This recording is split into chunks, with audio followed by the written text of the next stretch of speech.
Olá, sejam bem-vindos e bem-vindas mais uma vez aqui no seu canal História e Cristianismo. O programa de hoje nós vamos falar sobre um dos maiores pensadores da história de todo o cristianismo. Trata-se de Tomás de Aquino. O que foi Santo Agostinho para o primeiro período do cristianismo, chamado de patrística, é o mesmo que São Tomás para o outro período da história do cristianismo chamado escolástica, que vai aí do século XI ao século XIV. Ele já foi chamado aí de doutor universal, doutor angélico pela sua virtude, doutor comunis por sua teologia englobar aí o que é chamado de verdadeira teologia pelo Papa João Paulo II.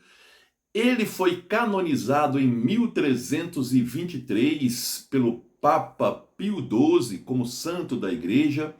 Ele foi declarado doutor da Igreja no século XVI pelo Papa Pio V. O currículo dele é extenso. Ele nasceu aí num condado chamado Roccasecca, na Itália.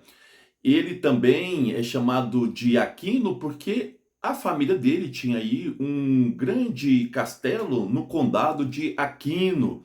Por isso ele é chamado de Tomás de Aquino.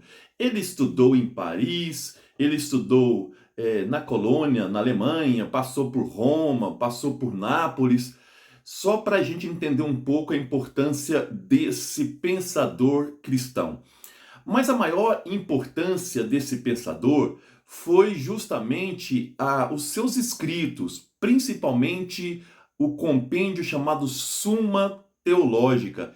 Ele conseguiu tratar dos principais assuntos existentes no campo da filosofia e da teologia no século XIII.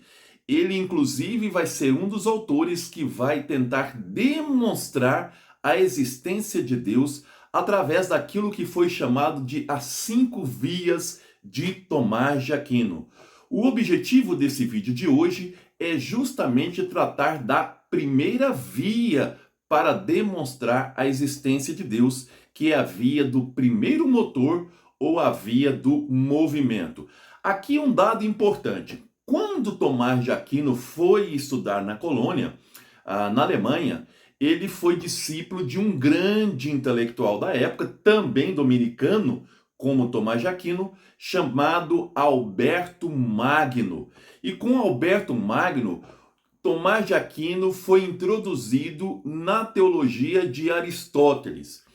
O que foi Platão para Santo Agostinho representou o mesmo de Aristóteles para Tomás de Aquino. Quando Aristóteles era um problema para a sociedade cristã do século XIII, o Tomás de Aquino conseguiu fazer uma síntese, tentando aí estabelecer relações entre a doutrina cristã e a filosofia aristotélica. Portanto, ele é um dos grandes pensadores que adotam os conceitos de Aristóteles para compreender a fé cristã. Essa relação entre fé e razão é justamente o que nós chamamos aí de escolástica. Vamos então entender o que foi então essa primeira via e os conceitos aristotélicos utilizados por Tomás de Aquino para explicar ou para demonstrar a existência de Deus. Tomás de Aquino tinha alguns conceitos que foram importantes para Tomás de Aquino. O primeiro conceito foi o primeiro motor imóvel. Para Aristóteles, tudo que movia era movido por outro elemento ou por outra pessoa. E nesse sentido, para que existisse um movimento, um sujeito deveria sair do estado de potência para o estado de ato. Explicando de forma mais simples, imagina uma sinuca. Nós temos uma bola parada. Essa bola parada, ela está em estado de potência. Potência para quê? Para a sua realização, para tornar-se movimento. Quando um taco em movimento toca a bola, aquela bola que estava em potência, ela vai então passar para o estado de ato, que é esse movimento, até se finalizar novamente em potência. No universo, todas essas coisas acontecem. Elas estão ora em estado de potência, ora em estado de ato. Uma outra explicação. Vamos imaginar aí uma lenha. A lenha, ela está em potência para fogo, mas não é ainda fogo. Para se passar desse estado de potência para o ato, precisa de um movimento e precisa de um sujeito externo, que seja aí o fogo, que vai queimar essa lenha para que essa lenha passe a ser fogo. Então, o Tomás de Aquino, ele vai absorver essas ideias do Aristóteles de primeiro motor, de potência e de ato para explicar a demonstração da existência de Deus. Vamos aqui então, lentamente, passo a passo, para que nós possamos entender. Os nossos sentidos, o olhar, o escutar, né, o toque, todos esses nossos sentidos, nossos 5 sentidos, nós podemos perceber que na natureza existe um movimento. Minha mão está aqui, agora está aqui. Eu consigo perceber o movimento. Eu consigo perceber o movimento dos animais, eu consigo perceber o movimento das folhas das árvores, eu consigo perceber o movimento dos carros, o movimento das pessoas. Então, aquilo que nós chamamos de sentidos conseguem perceber o movimento. O movimento é um dado real na história, na natureza. Portanto, é também perceptível que uma coisa só pode se mover se tiver um sujeito movente, algo que mova aquele sujeito. Por exemplo, se eu estou parado, para que eu me mova, os pés têm que me fazer andar. Antes dos pés, a minha mente tem que ter o desejo de andar. Então, todo movimento é causado por um sujeito que faz aquele movimento acontecer. Em outras palavras, podemos dizer que tudo que é movido por outra coisa. Ok? A ideia aí tudo bem. Um dado importante que o Tomás de Aquino percebe é que esse movimento, um sujeito move o outro, que move o outro, que move o outro, assim por diante.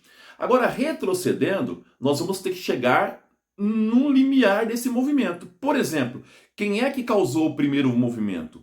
Esse que causou o primeiro movimento, o movimento dos planetas, o movimento das estrelas, segundo Aristóteles, ele tem que ser um sujeito que causa esse movimento e não seja causa ou causado por outro sujeito. Senão, se nós fôssemos nessa linha até o infinito, não teria o movimento.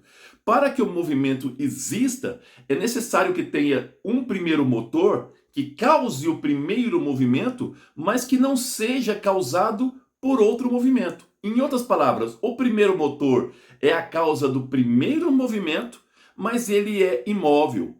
Tanto para Aristóteles como para Tomás de Aquino. O primeiro motor que causou o primeiro movimento, ele é imóvel, por isso que é chamado de primeiro motor imóvel. Porque se ele fosse movido por um anterior, e esse por outro, não teria movimento. Então, para que o movimento aconteça, é necessário um primeiro motor, e esse primeiro motor, ele tem que ser imóvel.